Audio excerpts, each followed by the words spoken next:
Welcome to Study Loop. So we're given this problem, and we want to first identify some givens. And that's always good because it allows us to know what we're working with. So the first thing that we know is that ship A, this is ship A, is 150 kilometers west of ship B. So this will be ship B, and we know that there's 150 kilometers between them. Then for 2, we know that ship A is sailing 35 kilometers towards east.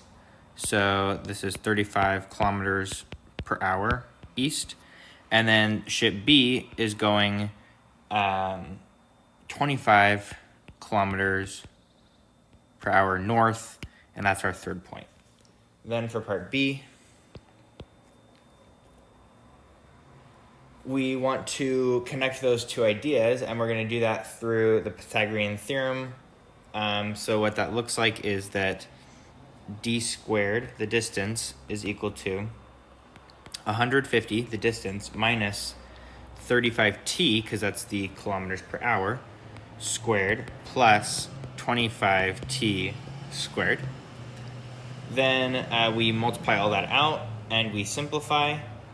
Then we take the derivative, so what we have is d dt of d squared equals the derivative of our simplified expression, 22,500 minus 10,500 t plus 1850 t squared. We take these derivatives and we simplify, and we get that the change in distance with respect to time is negative 5,250 plus 1850 t over d. Then with this, since we know dt, we can solve for d now.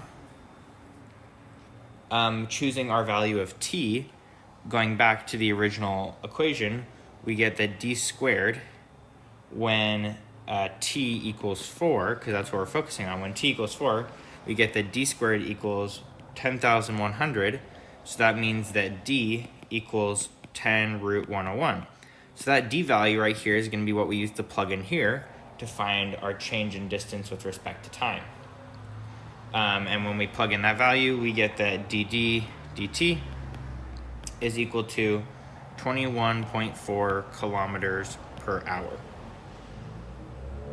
Then moving on to part C.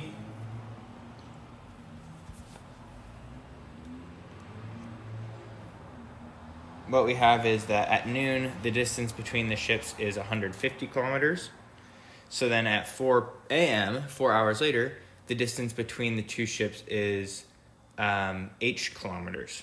So we see that if this is A and this is B, this right here is 150.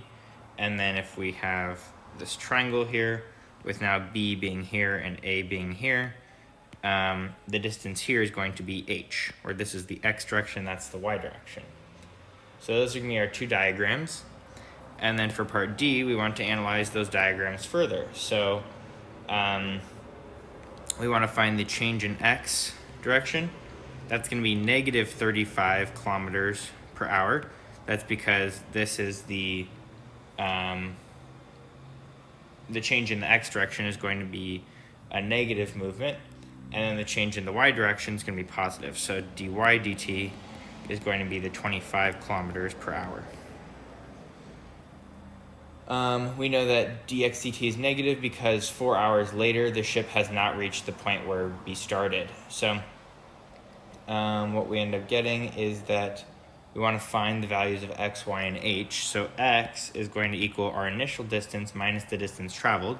So that's 150 minus the 35 kilometers per hour times the 4 hours. So that's going to give us, that's going to end up giving us 10 kilometers is the x distance traveled. The y distance traveled, using the same logic, is going to be 100 kilometers. And then the h distance we found is the distance, and that's 10 root 101. So then we have x squared plus y squared equals h squared. we differentiate all this, and then what we end up getting is x dx dt plus y dy dt equals h dh dt. Solving for dh dt, we end up getting that dh dt equals 1 over h times x dx dt plus y dy dt. Okay. And then we have one last part to the problem, that's part E. And what that's going to look like is putting in those values that we have now. So we know our value of h, we know our value of dx dt, x, all that. So when we plug in these values into here, we end up getting that dh dt is going to equal 21.39 kilometers per hour, and that's very close to what we had before.